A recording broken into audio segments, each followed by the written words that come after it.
দেখো আজকে কি কি বাজার এসছে। আজকে এসছে বিড়ালের মাছ, এটা ওরাই খাবে।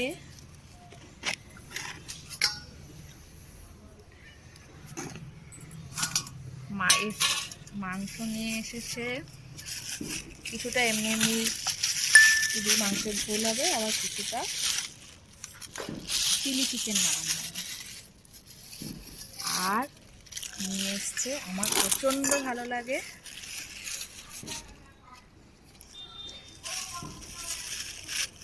মেটে আর পাকস্থলী।